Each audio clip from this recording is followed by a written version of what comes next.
అస్సలాము అలైకుం వరహమతుల్లాహి వబర్కాతుహు. వీక్షక మహాశయులందరికీ స్వాగతం, సుస్వాగతం.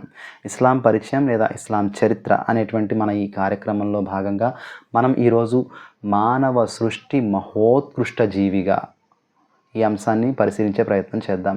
అల్లాహ్ మరియు శైతాన్ల మధ్య అయినటువంటి సంభాషణ వృత్తాంతం ఖురాన్ ఈ విధంగా స్పష్టంగా తెలియజేస్తుంది.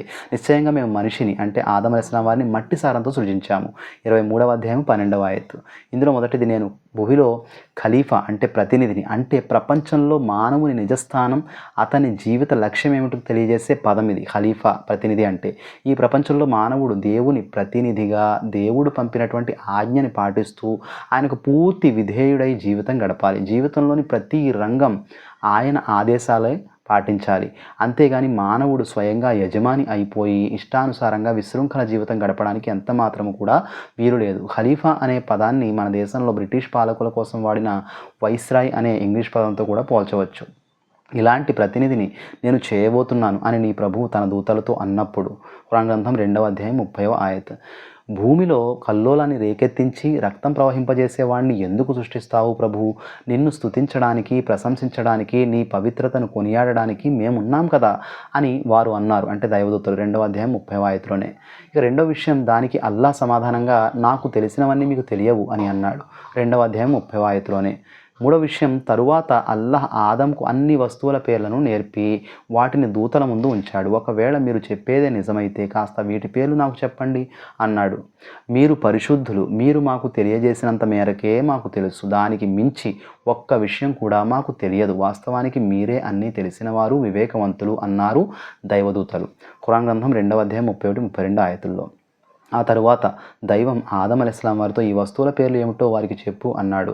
ఆదం అలైహిస్సలాం వాటి పేర్లన్నీ కూడా చెప్పారు.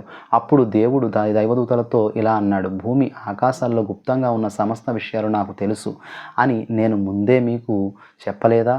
మీరు పైకి తెలియపరిచే విషయాలు, లోన దాచిపెట్టే విషయాలు సైతం నాకు తెలుసు.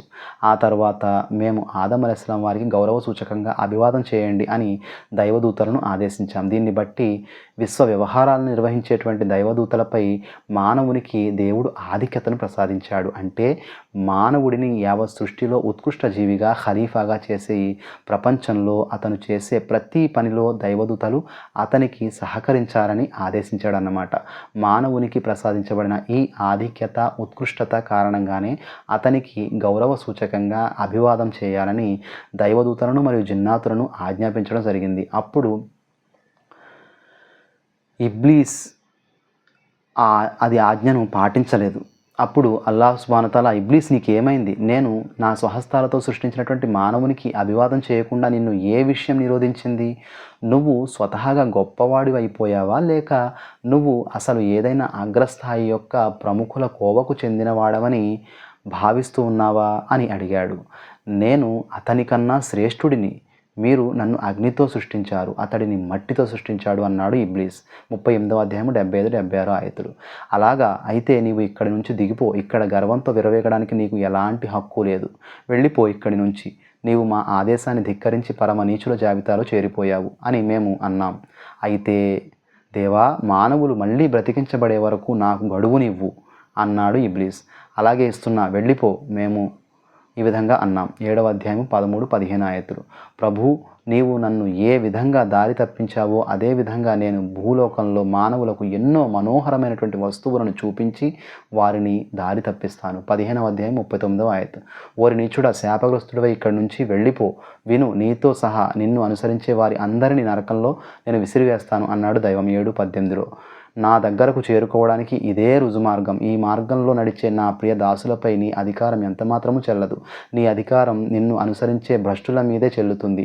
వారందరికీ నరకమే గతి. ఇది మా వాగ్దానం అన్నాడు దైవం. 15వ అధ్యాయం 41-43 ఆయతుల్లో. మిగిలిన విషయాలు రాబోయేటువంటి కార్యక్రమంలో మనం చూసేటువంటి ప్రయత్నం చేద్దాం. మీ విలువైనటువంటి సమయాన్ని ఇచ్చి ఈ ఇస్లామీయ చారిత్రక విషయాలు తెలుసుకునేటువంటి ప్రయత్నం చేసినందుకు ధన్యవాదాలు. అస్సలాము అలైకుం వరహమతుల్లాహి వబర్కాతుహు.